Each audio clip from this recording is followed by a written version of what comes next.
Chiranjeevi flex printing sub register office ఎదురుగా Kurichedu road Darsi. మీరు ఏ టైంలో అయినా ఫోన్ చేసినా ఫ్లెక్స్ ప్రింటింగ్ చేయబడును. మా ప్రత్యేకతలు political banners, marriage banners, shop board plates, car posters, visiting cards, function cards తక్కువ ధరలలో హై క్వాలిటీతో సకాలంలో చేసి ఇవ్వబడును. Shri Maruti Chiranjeevi flex printing sub register office ఎదురుగా కురిచేడు రోడ్డు దర్శి. సెల్ 9985733337.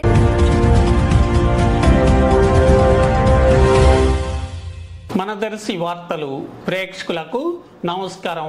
వార్తలు సమర్పిస్తున్నది మీ గంగిశెట్టి రామస్వామి. దర్శి మండలంలో ఇటీవల మిచౌంగ్ తుఫాను వలన 2 రోజులు సోమ మంగళవారాలు ఎడతెరిపి లేకుండా భారీ వర్షాలు కురవటం, హోరుగాలులు వీచటంతో ప్రధానంగా మిరప, పొగాకు పంటలు ఎక్కువ దెబ్బతిన్న పరిస్థితి ఎక్కువ గ్రామాల్లో కనిపిస్తుండగా బుధవారం ఉదయం మన దర్శి వార్తలు ప్రతినిధులు దర్శి మండలంలోని లింగనపాలెం, బసిరెడ్డిపల్లి, కొత్తూరు గ్రామాల్లో పంటల్ని చూసి రైతులతో మాట్లాడగా రైతులు ఆవేదన వ్యక్తం చేశారు.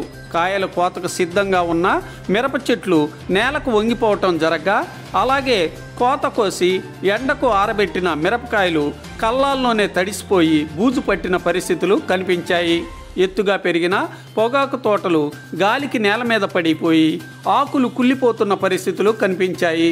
సొంత భూములు గల రైతులు, కౌలు రైతులు పంట నష్టాన్ని చవిచూస్తూ ఆవేదన చెందుతున్నారు. ఆదుకునే నాదుడి కోసం ఎదురు చూస్తున్నారు. దర్శి ప్రాంతంలో ఇటీవల కురిసినటువంటి తుఫాన్ ప్రభావం వలన ప్రధానంగా మిర్చి పంట పూర్తిగా దెబ్బతినిపోయింది. ఇక్కడ పండినటువంటి పంట కూడా నేలవాలిపోయి చెట్లు ఎంతో నష్టం జరిగేటటువంటి ప్రమాదం పొంచి ఉంది. ఇక్కడ మామూలుగా ఉన్నటువంటి సొంత పొలం రైతులే కాకుండా కౌలు రైతులు కూడా ఉన్నారు. ఆ కౌలు రైతులు వాళ్ళ ఆవేదన వ్యక్తం చేస్తున్నారు.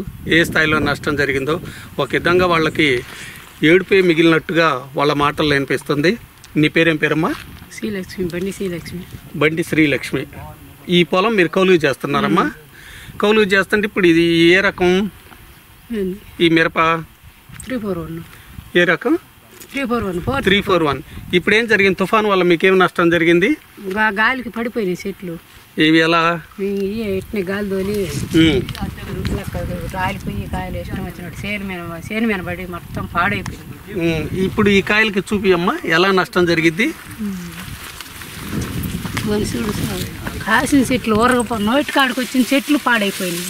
ఏమన్నా ఎత్తన కూడా కుదరదు మామూలుగా, ఇంకా ఊరకు పాడైపోవటమే. మొత్తం మచ్చ వచ్చింది ఇప్పుడు. ఏది పండిన కాయ? ఎట్లా పండుకాయలది? పండుకాయలు తీసినా ఆరే కొంది వచ్చింది. ఇప్పుడు వర్షం పడది, ఆరే కొంది వచ్చింది తడవబట్టి మొత్తం మచ్చ వచ్చింది శుభ్రంగా. ఆడ ఇంకా నష్టమై ఇంకా మేము ఆడ తీసుకొచ్చి అన్ని పెట్టి కూడా ఊరకు చేతుల మందలు పెట్టుకొని ఉన్నాం. ఇప్పుడు ఎన్ని ఎకరాలు ఇస్తున్నారు మా మిరప మీరు? మేము 4 ఎకరాలు వేసాం. 4 ఎకరాలు వేసినారు. 6 లక్షలు 7 లక్షలు 4 ఎకరాలకి 6-7 లక్షలు దాకా అయింది. ఈ 6 లక్షలు 7 లక్షలు మీ సొంతనియా లేకపోతే ఎక్కడన్నా అప్పు తెచ్చారు? రూపాయి కూడా లేవు మా సొంత. ఇప్పుడు ఈ పంటలో సగానికి సగం నష్టం వచ్చిద్దా? సగానికి ఏంది అసలు ఏమవుతా ఏం రావు. తాలే ఇటు కోత కూలే చాలు. ఈ కోపించినాక మళ్ళీ ఈ తాలు వస్తాయి మొత్తం. తాలు ఈ కాయ వరకు ఈ మొత్తం తాలు రావడానికి అవకాశం ఉంది. నైట్ పనుకున్నాను కదా, ఎన్ని డబ్బులు ఆట పోతున్నాయి. బొబ్బరిని కాపెట్టుకోవాలని అంత గుడ్డి 2000, అంత గుడ్డి 2000, 10,000 టిప్పుకి.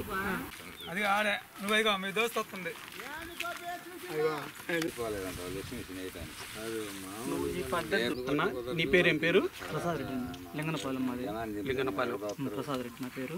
దర్శి మండలం. ఏం జరిగిందన్న ఈ పైరుకి? ఈ పైరు ఇన్ని రోజులు పెంచుకున్నా కానీ ఈ తుఫాను వల్ల గాలి వాన పడటం వల్ల ఇంత ఎత్తున తోట మొత్తం కింద పడిపోయింది. చాలా నష్టం జరుగుతుంది మాకు. ఇవన్నీ ఈ కాయలు కూడా అన్నీ కూలిపోయాయి కాయలే. ఇవన్నీ మొత్తం ఈ పండి కాయలు మొత్తం కిందనే ఉండి చెట్టుకేమి లేవు. అన్నీ కింద పడిపోయినాయి. చాలా వరకు కింద పడిపోయినాయి. ఇవన్నీ రాలిపోయినాయి కాయలు. అవి ఏదైనా కోసి బయట పోసినా కానీ మొత్తం తాలుకాయలు వస్తాయి. మొత్తం తాలుకాయలు వస్తాయి. అన్న ఇప్పుడు ఇది నువ్వు ఎన్ని ఎకరాలు నాటావు? నేను 3 ఎకరాలు నాటానండి. 3 ఎకరాలు. ఇప్పుడు ఈ 3 ఎకరాలకు గాను నీకు ఎంత ఖర్చు అయ్యి ఉంటుంది? 3 రోజులు 6 లక్షలు ఖర్చు పెట్టాను సార్. 6 లక్షలు ఖర్చు. 6 లక్షలు ఖర్చు పెట్టాను. ఇంకా ఎన్ని రోజుల్లో కోసే అవకాశం ఉంది? ఇప్పుడు పంట చేతికి వచ్చే టైం వర్షం పడింది సార్. ఇప్పుడు ఈ కోసుకున్న టైం ఇంకా 10 రోజులకి కోస్తాం. 10 రోజులకి కోస్తాం ముందుగా పడింది సార్ ఇది. కాబట్టి ఇప్పుడు దీనికి వచ్చేటప్పటికి 6 లక్షలు పెట్టావు. 6 లక్షలు పెట్టాను సార్ 3 ఎకరాల మీద. ఈ 6 లక్షలు నీ సొంత డబ్బులో అప్పు ఏమన్నా తెచ్చినాయి? బ్యాంకులో లోన్ బంగారం పెట్టి తెచ్చాను సార్. బంగారము లోను మా క్రాప్ లోను 2,50,000, మిగతా 4 లక్షలు బంగారం పెట్టి తెచ్చాము. ఈ అనుకోకుండా వచ్చిన తుఫాను సార్ ఇది. మాకైతే చాలా నష్టం సార్ ఇది. ఎప్పుడు జరగలేదు సార్ మాకు ఇలాగా. మరీ దారుణంగా ఆ తుఫాను గాలి వల్ల శుభ్రంగా పడిపోయినాయి. ఈ మౌలు ఎత్తడానికి కుదరవు, పోసుకోవడానికి కుదరదు. ఇప్పుడు ఇట్లా పైకి ఎత్తితే అవి చెట్లు నిలబట్టడానికి అవకాశం ఉండదా? ఏముండదు సార్. ఇప్పుడు కాయలు ఉన్నాయి కదా, ఆ కాయలు అట్టేసరికి ఆ కొమ్మలు మొత్తం విరిగిపోతాయి సార్. కొమ్మలు విరిగిపోతాయి. ఇప్పుడు దీని మీద మీరు కుటుంబ సభ్యులు ఎంతమంది చేస్తున్నారు? మేము 4 చేస్తున్నాం సార్. 2 కొడుకులము, మా భార్య, నేను. అంతా ఈ పొలం మీద ఆధారపడ్డారు. ఇది సొంత పొలమా కౌలుదన్నా? సొంత పొలమే సార్. సొంత పొలమే. 6 లక్షలు పెట్టుబడి పెట్టారు.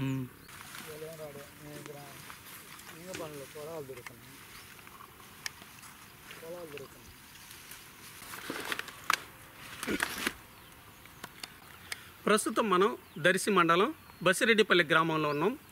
ఇటీవల కురిసినటువంటి ఈ తుఫాన్ ప్రభావం వలన ఇక్కడ బ్రహ్మాండంగా పెరుగున్నటువంటి ఈ పొగాకు పైరు నేలబడిపోయింది.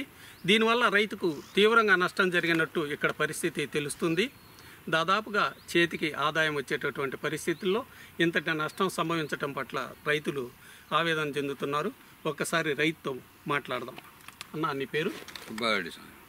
సుబ్బారెడ్డి. నా పేరు సుబ్బారెడ్డి. బసిరెడ్డిపల్లి ఉప సర్పంచ్. మీరు బసిరెడ్డిపల్లి ఉప సర్పంచ్. ఇక్కడ ఈ పొగాకు ఎన్ని ఎకరాలు వేసేవారన్నా? ఎకరన్నర స్వామి. ఇది ఎకరన్నర. ఈ వాన లేకపోతే ఈ రోజు కొట్టు కొట్టాల్సింది. ఈ రోజు కొట్టు కొడితే ఒక 7 క్వింటాలు 8 క్వింటాలు బయటకు వచ్చేది. అట్లాంటిది ఈ వాన వల్ల కొట్టలేకపోయా. అది వాన గాలిగా లేకపోతే నిలబడేది. గాలి ఉంటానే మొత్తం పండుకుంది. నేల పండుకొని ఈ అడుగు మొత్తం కుళ్ళిపోద్ది. మొత్తం కుళ్ళిపోద్ది. లేపినా నిలబడుతుంది. ఇది మనం ఇట్లా లేపినా కూడా మళ్ళీ పడిపోద్ది బరువు. అది ఈ ప్రదేశం మొత్తం ఇది 30 క్వింటాలు అయింది. ఇప్పుడు 10 క్వింటాలు కూడా చేతికి రాదు. అన్న, దీనికి గాను ఎంత ఖర్చు అయింది నీకు? దీనికి 1,50,000 ఖర్చు అయింది. ఎకరానికి 50,000 కాడికి ఖర్చు అయింది. ఎకరానికి 50,000. నారు అయితే, దుక్కులు అయితే, పైన మందు అయితే, బలం అయితేనేమి, మొత్తం కలుపులు అయితే 50,000 ఎకరానికి 1,50,000 ఖర్చు వస్తుంది మొత్తం ఎకరన్నరకు. అన్న, ఈ ఎకరానికి 1,00,000 వచ్చింది ఖర్చు. ఇప్పుడు ఈ డబ్బులు నీ సొంతయా లేకపోతే బాకీలు తీసుకొచ్చి అప్పులు తెచ్చినాయి? అప్పులు తెచ్చినాయి. పొగాకు పరిస్థితి అయిపోయింది. ఇంకొక 10 రోజులు అయితే కొట్టుడు. 10 రోజులకి అయితే ఈ రోజు నిన్న ఇవాళ కొట్టు కొట్టేవాడిని వర్షం లేకపోతే. ఇంకొక 10 రోజులకు ఇంకొక కొట్టు కొట్టేవాడిని. 15 క్వింటాలు బయటకు వచ్చేది. ఇప్పుడు ఆ 15 క్వింటాలు పోద్ది. పడతాం, లేకపోతే మా పరిస్థితి అంధకారమే. సరే, గవర్నమెంట్ కి తుఫాన్ అంతా తెలిసిందే కాబట్టి సహాయం చేసిద్దని అనుకుందాం. ఈ తుఫాను ప్రభావం వలన దర్శి మండలం బసిరెడ్డిపల్లిలో కొత్తూరు ప్రాంతంలో కోత కోసినటువంటి మిరపపైరు ఆరబెట్టి ఉండగా పూర్తిగా తడిసిపోయి బూజు పట్టినటువంటి పరిస్థితులు కూడా ఇక్కడ కనిపిస్తున్నాయి. రైతులు తమకెంతో ఆదాయం వచ్చిందని ఆశపడి 6 కాలం కష్టపడి పండించినటువంటి పంట ఈరోజు ఇబ్బందికరంగా ఉంటే వాళ్ళు ఎంతో దయనీయంగా బాధపడుతున్నారు. ఒక్కసారి రైతుల్ని మనం అడిగి తెలుసుకుందాం విషయాలు. నీ పేరు అన్న? బ్రహ్మయ్య. ఇంటి పేరు? చేరెడ్డి బ్రహ్మయ్య. అన్న, ఎన్ని ఎకరాలు వేసావు? 2 ఎకరాలు వేసావు. 2 ఎకరాలకు గాను ఇప్పుడు ఇది కోసారు. ఎన్ని క్వింటాల దాకా అయి ఉంటుంది? 15 క్వింటాలు అయితే సుమారుగా 15 క్వింటాల దాకా ఉంటుంది. ఇప్పుడు ఈ వర్షం వల్ల మీకు జరిగిన నష్టం ఏంటిదన్నా? మొత్తం ఏంది సార్, మొత్తం కుళ్ళిపోయాయి. కూలీలు కూడా వచ్చేటట్లేవు. అట్లా తోటలు అట్నే పడిపోయినాయి. శుభ్రంగా ఏం లేదు సార్, నాశనం అయిపోయినాయి. పూర్తిగా నష్టపోయారు సార్ రైతులు. ప్రతి ఒక్క రైతు కూడా మరీ ఆందోళనకారణంతో ఉండు. కోసిన కోత కూలి దాదాపు 350 రూపాయలు కోత కూలి పడుతుంది సార్. కానీ మొత్తం చేతికి వచ్చే అవకాశాలు లేవు. ఈ రోజు మొత్తం తాలుగాయలకు కూడా పనికిరావు సార్. ఒక్కొక్క రైతు మేము తప్పదారా ఒక్కొక్క రైతు 3 ఎకరాల నుంచి 4 ఎకరాలు మిర్చి వేసాము. మిర్చి దాదాపు ఎకరాకు 3 లక్షలు పెట్టుబడి అవుతుంది. 3 లక్షలు పెట్టుబడి ఒక్కొక్క ఎకరాకు 3 లక్షలు పెట్టుబడి ఎకరాకు 3 లక్షలు పెట్టుబడి అవుతుంది సార్. 3 లక్షల పెట్టుబడిలో మాకు రూపాయి కూడా చేతికి దిక్కని తరుణం. మరీ ఈ తుఫాను ప్రభావంతో విపరీతంగా గాలులతో పూర్తిగా కుప్పకూలిన అవకాశాలు కూడా ఉన్నాయి సార్. మాకు మరీ నష్టం చేకూరింది సార్. ఇప్పుడు అందరి అయితే మీ ఊరు పొలాల వరకు అయితే కోసారు, ఒక కోత కోసారు. మా ఊరు పొలాలు దాదాపు ప్రతి ఒక్క రైతు కూడా ఒక 5 క్వింటాల నుంచి 10 క్వింటాలు 20 క్వింటాల దాకా కూడా కోసారు సార్ ఒక్కొక్క రైతు. కానీ మొత్తం కూడా చేతికి దిక్కని తుఫాను ప్రభావంతో చేతికి వచ్చే అవకాశాలు ఏమీ లేవు సార్. దీంతో అన్న మీకు 3 లక్షల దాకా ఒక ఎకరా ఖర్చు పెట్టారు, నష్టం మొత్తం వచ్చిందంటారా? నష్టం మొత్తం అంటే దాదాపు సార్ ఈ మొత్తం ఎన్ని లేవ తీసుకునే అవకాశాలు లేవదిద్దామని చేనికి పోయినా సార్ అవి మొత్తం ఇటు తీస్తే అటు తిరిగిపోతున్నాయి సార్. అవి అసలు లేవదిత్తి కూడా పనికొచ్చే పరిస్థితుల్లో లేము సార్. ఇప్పుడు ఉన్నటువంటి పైరు పడిపోయిన మిర్చి పూర్తిగా పడిపోయింది సార్. అది ఈ సాలు మించి ఆ సాలు మీదకి పట్టడం అది లేవదిద్దామన్నా పూర్తిగా తిరిగిపోతుంది, అసలు పూర్తిగా పనికొచ్చేట్లేదు సార్. ఇప్పుడు ఈ మనం ఎండబోసినటువంటి ఈ కాయలు ఈటెల్లో కూడా నాణ్యత తగ్గిపోద్ది. ఈ కాయల్లో సగం ఈ కాయల్లో సార్ దాదాపు మేము అనుకుంది పావుల తాలు వస్తే అనుకున్నాం సార్ కోత ఈ వాన ముందు.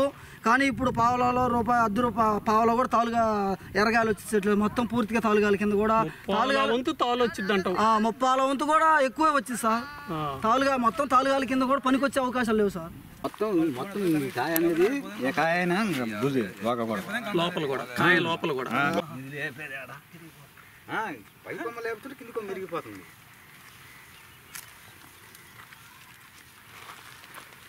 సార్ జానకమ్మ, ఏ ఊరు? బసిరెడ్డిపల్లి. నీ పేరు అన్న? నర్సిరెడ్డి, సానికొమ్మ నర్సిరెడ్డి. అమ్మా మీరు ఎన్ని ఎకరాలు వేసారు? మేము 2 ఎకరాలు మిరప వేసినాం సార్. ఎకరం పొగాకు వేసినాము, అది అట్నే పోయింది. ఈ మిరపట్నే పోయింది. బాగా పెట్టుబడులు పెట్టినాం, కోతకు వచ్చే సమయానికి ఇటు పాడైపోయింది. ఎన్ని ఎకరాలు వేసారమ్మా? మేము 2 ఎకరాలు వేసినాం సార్. 2 ఎకరాలు సొంత పొలమేనా? సొంత పొలం ఇది. పొగాకు వేసింది కౌలు పొలము. ఇప్పుడు ఈ ఒక్కొక్క ఎకరాకి మీకు ఎంత ఖర్చు అయిందమ్మా? ఒక్కొక్క ఎకరాకు 4 లక్షలు పెట్టినాం సార్ మేము. ఎకరాకంటే నారే ₹1,00,000 నారైంది. బలం మందు మొత్తం 4 అయింది సార్.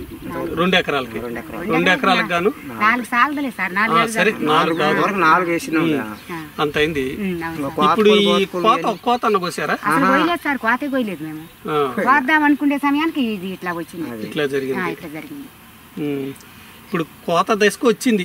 కోత దశకు వచ్చింది. ఎన్ని రోజుల్లో కోసేవాళ్ళు? మేము అదే వచ్చి ఆదివారం అట్లా కోద్దాం అనుకున్నాం. అది ఇట్లా అయింది. ఇప్పుడు ఇదంతా నేల వాలిపోయింది. నేల వాలిపోయింది. అది అక్కడ మరీ బాగా పాడైపోయింది సార్. ఇప్పుడు ఈ కాయలు ఇంకా పనికిరావు. ఈ కాయలు పనికిరావు సార్. ఇంకా అన్ని కిందకి నేల కట్టుకుంది. ఏ తల్లి చూపి ఇలా అంతా పనికొచ్చేది కదా సార్. అది ఇదంతా ఇలా పాసిపోయింది. ఇట్లా పోతాయి రాలి. ఇవన్నీ పూర చెట్టుకు ఇప్పుడు ఆనుకొని ఉన్నాయనే కానీ పాడైపోయినాయి. తర్వాత రాలిపోతాయి. ఇలా సార్ ఇలా రాలిపోయింది సార్. అదేలే ఇప్పుడు దాకా ఉన్నాయి, ఇప్పుడు రాలిపోయి ఉన్నాయి. దీనివల్ల అయితే బాగా నష్టం జరిగింది. బాగా నష్టం సార్. ఎట్లా మా కుటుంబం అంతా దీని మీద ఆధారపడి కుటుంబం అంతా ఇక్కడే మాకు ఉండి మేమంతా దీని మీద ఆధారపడి ఉన్నాం.